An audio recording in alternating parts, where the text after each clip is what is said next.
দুনিয়ার ক্ষণস্থায়ী সফরে একজন মুমিনের জন্য উত্তম আমল অপরিহার্য। মানুষের নফস, দৈনন্দিন চ্যালেঞ্জ আর শয়তানের প্ররোচনায় কখনো কখনো খাঁটি আমলেও ক্ষয় হয়। তাই নিজের আমল ও অন্তরের শুদ্ধতা রক্ষা করা জরুরি, যা দুনিয়া ও আখিরাতের প্রকৃত সফলতার চাবিকাঠি। বিস্তারিত ডেস্ক রিপোর্টে।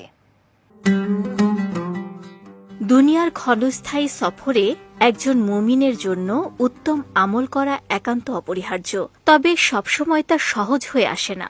মানুষের নাফস, দৈনন্দিন জীবনের চ্যালেঞ্জ আর শয়তানের প্ররোচনায় অনেক সময় এমন কিছু ভুলে ভেসে যায় যা খাঁটি আমলকেও ক্ষয় করতে পারে।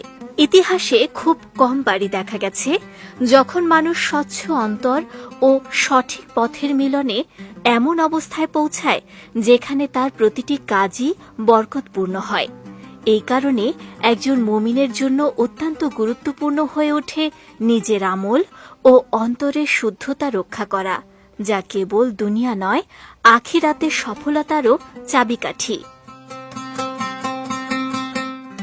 ফরজ ও আবশ্যকীয় ইবাদতের পাশাপাশি উত্তম আমলই মানুষকে আখিরাতের সফলতার পথে এগিয়ে নেয়। পবিত্র কুরআনে মহান আল্লাহ তাআলা স্পষ্ট জানিয়েছেন, যে ব্যক্তি নিজের নাফসকে পরিশুদ্ধ করেছে সে সফলকাম হয়েছে, আর যে তা কুলুষিত করেছে সে ব্যর্থ। রাসূলুল্লাহ সাল্লাল্লাহু আলাইহি ওয়াসাল্লাম এক হাদিসে আমলকে পাত্রের সঙ্গে তুলনা করেছেন।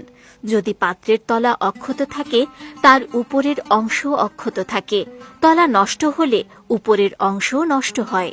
অর্থাৎ আমলের ভিত্তি সঠিক না হলে ফলও টিকে থাকে না।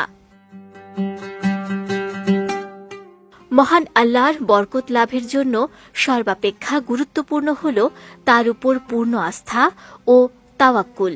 কুরআনে আল্লাহ তাআলা ঘোষণা করেছেন, তিনি সাহায্য করলে কেউ বিজয়ী হতে পারে না, আর যাকে তিনি যথেষ্ট মনে করেন তার আর কোনো সাহায্যের প্রয়োজন নেই।